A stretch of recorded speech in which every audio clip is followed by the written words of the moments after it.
Bonjour Laetitia. Bonjour. Alors je disais justement aux abonnés que j'allais aujourd'hui même rencontrer une sorcière, mais dans la boutique j'ai vu aucun balai, j'ai vu aucun chapeau. Est-ce que c'est des sorcières qui ont changé leur garde-robe?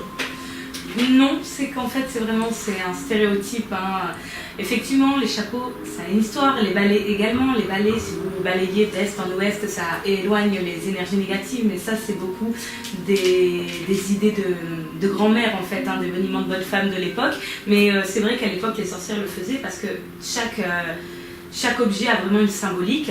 Et ces objets avaient une symbolique, mais en réalité, aujourd'hui, on se rend compte que ce n'est plus nécessaire et qu'il y a d'autres produits et d'autres choses pour pouvoir pratiquer la magie.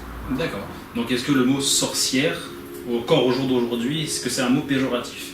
À la base, oui, parce que le mot sorcière, c'est l'inquisition qu'il avait donnée aux guérisseuses de l'époque. Le mot sorcière, ça veut dire lanceuse de sorts. Donc oui, c'est péjoratif, mais moi, je tiens à signaler que je suis une sorcière. Je le dis faux. Oh, pardon. Je le dis, tu couperas ça.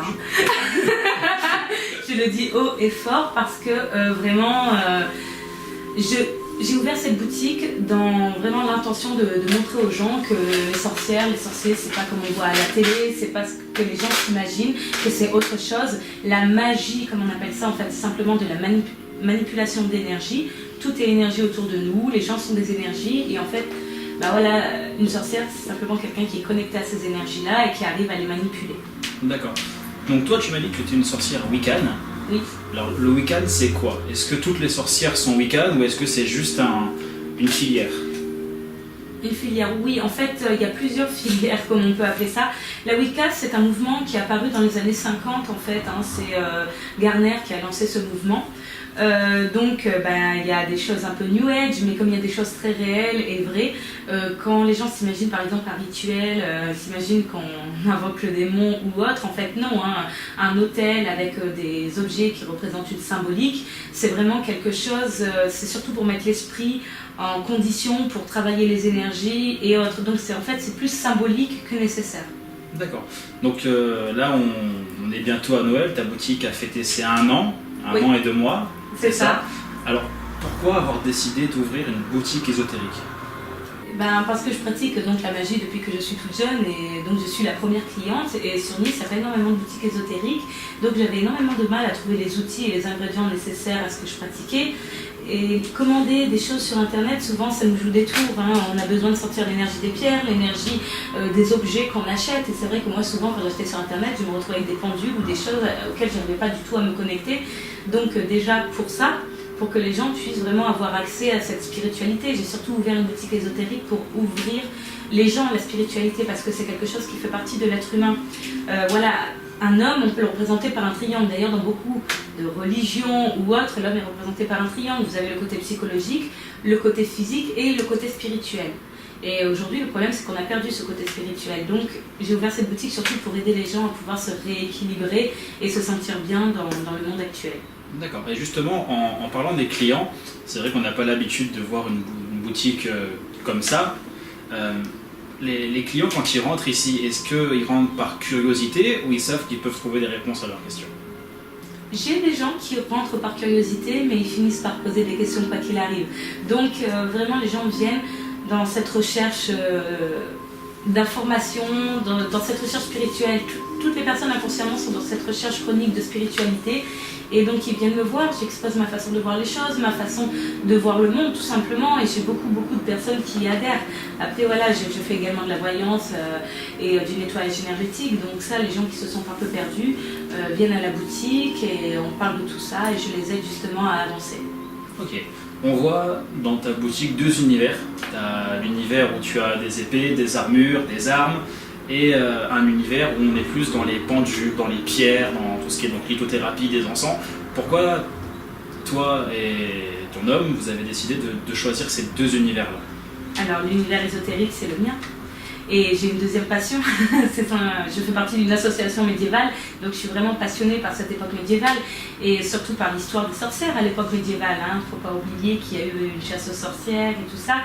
Donc c'est une époque qui me fascine, c'est vraiment une époque où autant on avait énormément de connaissances qu'on a oubliées depuis et qu'on récupère peu à peu aujourd'hui, et autant c'est également une époque où on a beaucoup perdu. on a beaucoup perdu en connaissance. Enfin voilà, c'est simplement une époque qui me fascine. Et d'ailleurs, je suis du combat médiéval. Moi aussi, je me bats avec mon épée. Donc voilà, le médiéval, c'est vraiment une passion. Donc entre l'ésotérisme et le médiéval, c'était ces deux passions qui me tiennent vraiment à cœur.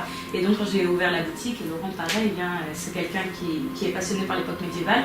Donc quand on a ouvert la boutique, on a décidé de mélanger les deux univers. Et en fait, c'est complémentaire, ça va ensemble, vraiment.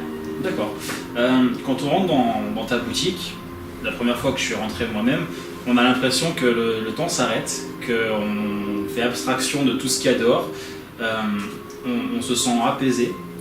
Est-ce que c'est l'ambiance qui veut ça ou c'est vraiment l'univers qui apaise la personne? Déjà, c'est moi. Non, en fait, déjà rien que le fait de se retrouver, comme tu dis, dans un autre monde, c'est quand même une boutique qui reflète la féerie, la magie, hein, c'est vraiment ça. Tous les objets qu'il y a dans ma boutique, c'est des énergies positives, des énergies un peu magiques, donc forcément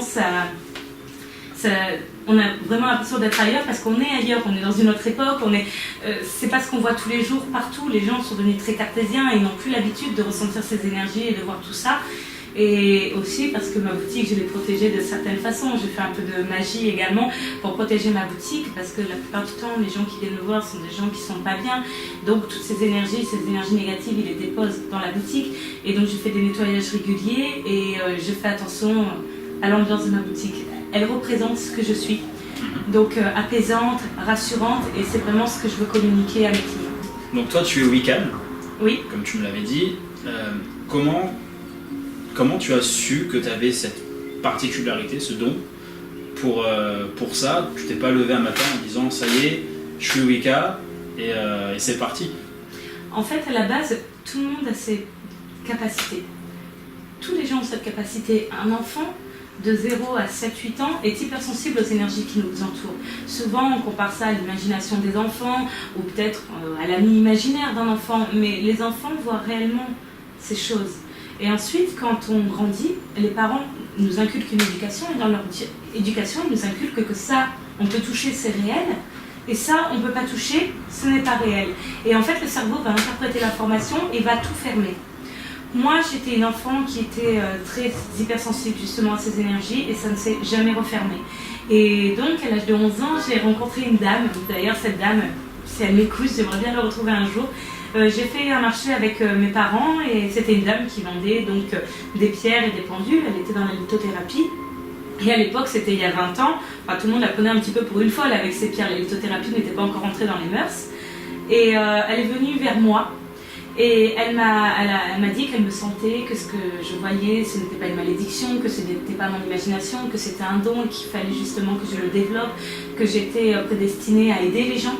Et du coup, c'est une dame qui m'a beaucoup marquée en fait. Et à partir de là, quand les enfants jouaient au Pokémon dans la cour de récréation, et ben moi j'étais dans les librairies, j'ai fait des recherches internet, j'ai été dans des conférences, j'ai rencontré des gens qui étaient déjà dans le milieu et en fait j'ai appris à me manipuler. Parce que le don, comme tu l'appelles, ça a toujours été là, c'est en chacun de nous.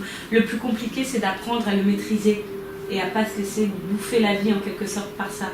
Il faut vraiment apprendre à le maîtriser, se comprendre soi-même et comprendre le monde qui nous entoure, c'est le plus important. Donc toi tu es sorcière, on l'a dit, on n'a pas dit que ton nom était chevalier, d'où ces deux univers, médiéval et ésotérique. Tu as 5 enfants. Oui.